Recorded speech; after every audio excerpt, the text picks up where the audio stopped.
dalam 5 tahun terakhir ini, kelompok-kelompok Islam seolah menjadi terasing di negerinya sendiri. Itu yang dia rasakan. Berapa ulama yang berjuang mendirikan republik ini? Indonesia 80% penduduknya umat Islam.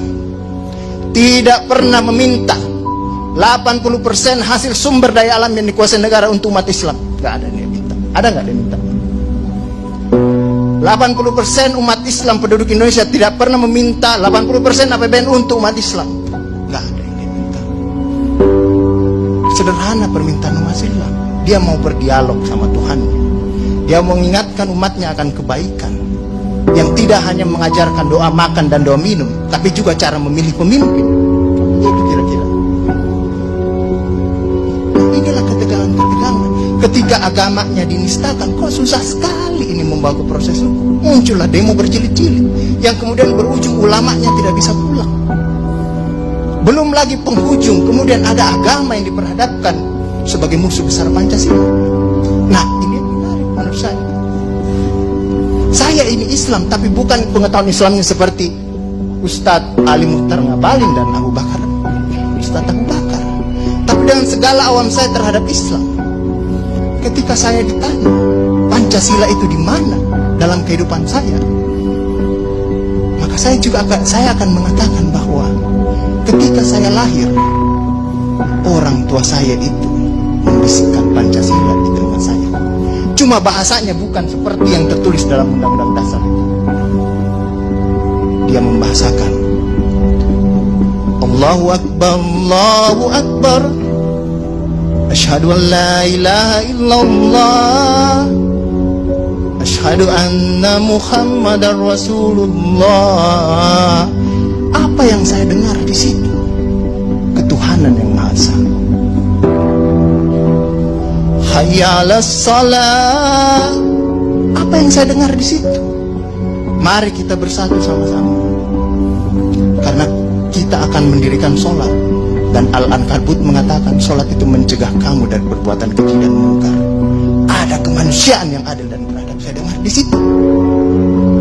Hayya 'alal falah. Mari sama-sama menuju kemenangan. Kemenangan yang bagaimana kita peroleh? Kerakyatan yang dipimpin oleh hikmat kebijaksanaan dalam permusyawaratan perwakilan. Kemenangan yang bagaimana? Keadilan sosial bagi seluruh rakyat Indonesia. Itulah kemenangan yang kita tuju. Kita kembali lagi takbir.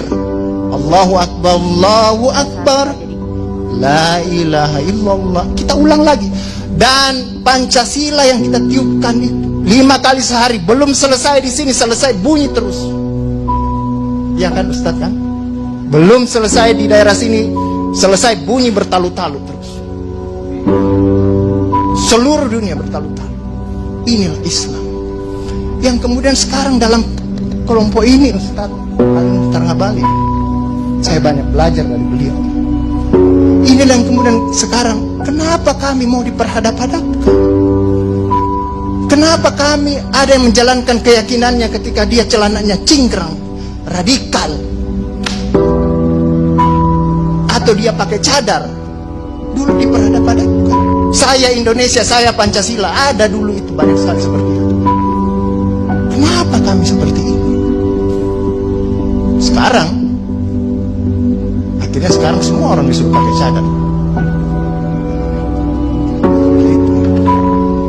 Inilah kemudian rentetan yang membuat istilah tadi Ustadz Abu Bakar, kok paranoid sekali dengan undang-undang HIP ini. Ada luka. Ada luka yang tadinya sudah mulai mengering, dilupakan.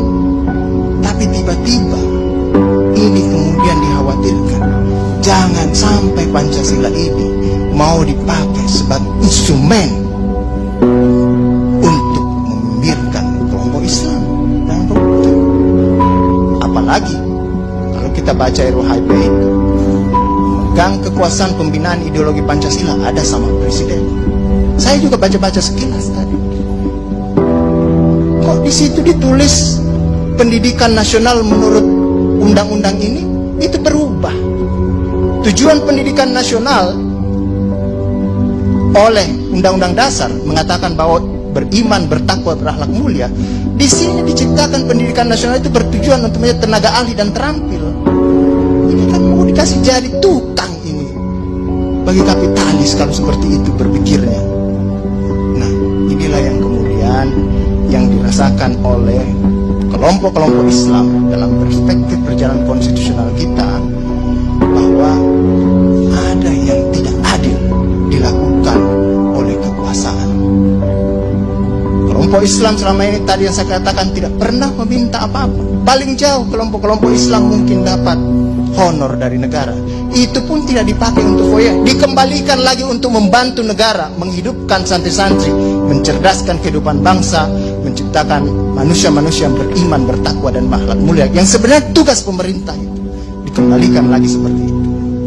Itulah yang kemudian mulailah sekarang kelompok Islam sangat hati-hati kalau kemudian Pancasila ditiupkan terus, seolah-olah ini mau dijadikan instrumen untuk memarjinalkan Pancasila.